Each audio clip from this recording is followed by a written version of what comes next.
about it, and I decided to muck it, and it's a good bet on his turn, but I like my fold. And this is another really confusing hand. This guy he's a great post-flop player. His pre-flop skills could use some work, but man, it's really tough. I limp the button, he checks, hit the queen, I make my standard min bet, hoping to take it down. He calls. Turn's pretty meaningless, 7 hearts, he checks, I double my bet. Maybe it'll fold a hand like 9, 10, or like Jack 4 gut shot or something. And he calls, and the river's a meaningless 4 clubs, and he leads over 600 into 8, and I'm just so confused here. And I don't think he bluffed me on such a meaningless river card. It really looks like he has like Queen 4, King 4 or something. 9-4 if he's that donkeyish. So I decided, hey, I just don't think I can really beat him. So I decided to fold again and hope for a better spot. And this was a better spot. I mean, he made his King Queen, he calls, and I fought pretty much a sexy draw. Flushing overs, and he does his little out of position bet again, just like he did when I jack 8, and I just want to end it right here. Even if he has a jack, I'm a small favorite, slash 50-50. And I'm more than willing to get it on this flop all the time with this stack size. So I go all in, I just want to end it, and he folds. I probably made him fold like a 6er, and typically, you know, it could have ended up as the best hand, and that's why you just want to end it right there back from the draw, and if he calls, then you got massive outs. So, and then once again, this was just a re-steal. I got puck 5s, he min raises, I'm just like, all in. Because I got the best hand, I just want to end it, I don't want to flat, have a gross flop and have to fold the best hand right now. So I just go all in. I don't mind if he calls, and I don't mind if he folds, and he folds. And now I'm back up to 2160, I'm only 2-1 now, so remember when I was at 530, now I'm at 2160. And here we go. This is the key hand.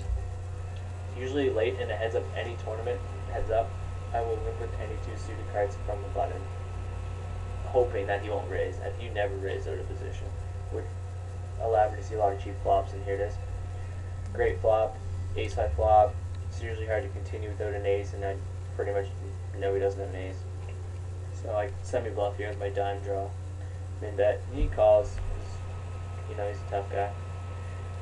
Pretty much the worst turn ever, because likely he's checking call with bottom pair with a 4. If he has a 9, he has 9 to 4, it's ace kicker. If he has an ace, he's just not going anywhere with any piece of this board. So, to my surprise, he checks again, and I'm happy to just peel off my free card and gin, hit my flush. And this is where I catch him.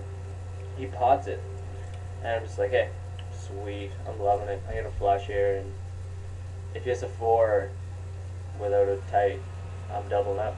So I ship all in, and he folds, and he was bluffing. He had nothing. He probably had something like deuce 5, and was just, you know, trying to take it away from me on the turn of the river after he missed. And that was a key hand, because it got me the lead, got me all the momentum, and here momentum just keeps reeling.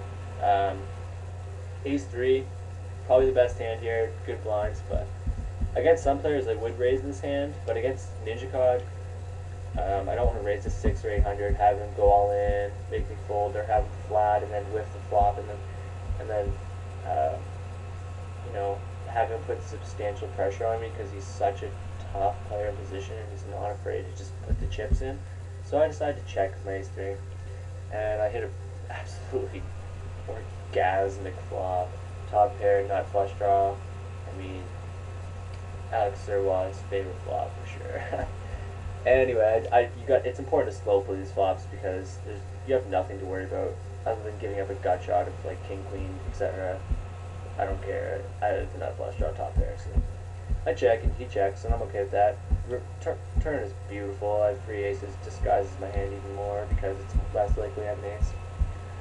So I check again. I'm slow playing. He pots it, and I'm just licking my chops. I don't know what to do here. Some of you might check raise, which is okay. Flatting's fine. Folding is stupid.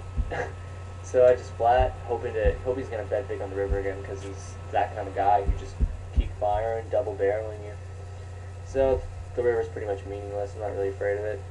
I check again, hoping to take up a bet from him. I think if I bet, unless he has like a 10, which I don't really even think he has a 10, I don't think he's gonna call. So I just check, hoping to do some bluffing. He doesn't bite, but I still pick up a nice pot by slow playing my hand there, and now I get a 2-1 lead.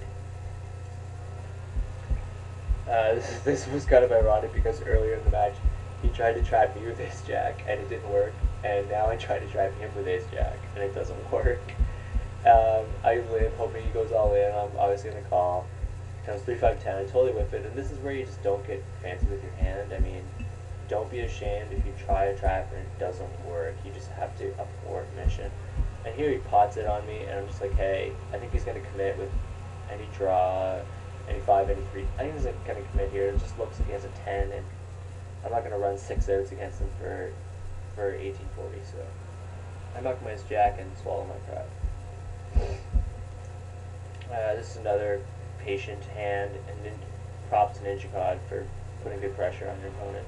I have a queen. I'm troublesome flop. I'm just gonna try to like check, call, try to get the showdown cheaply. Maybe make 2 pair trips on the turn.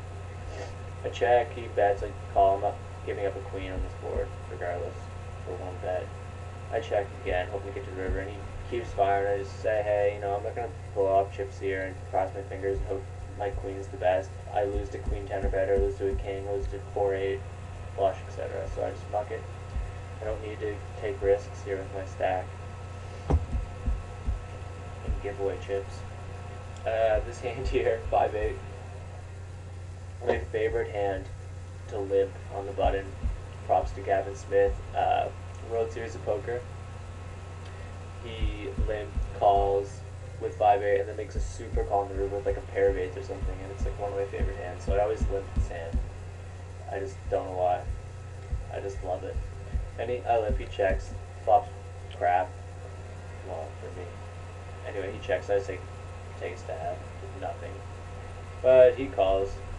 And here I just think when he calls the flop, just judging by his reaction time and stuff, and he doesn't really have like a king or a jack or a heart draw or anything really that great. Maybe like a 10 at best. It really looks like he has like 9-8, 9-7 for a double gutter or something like that.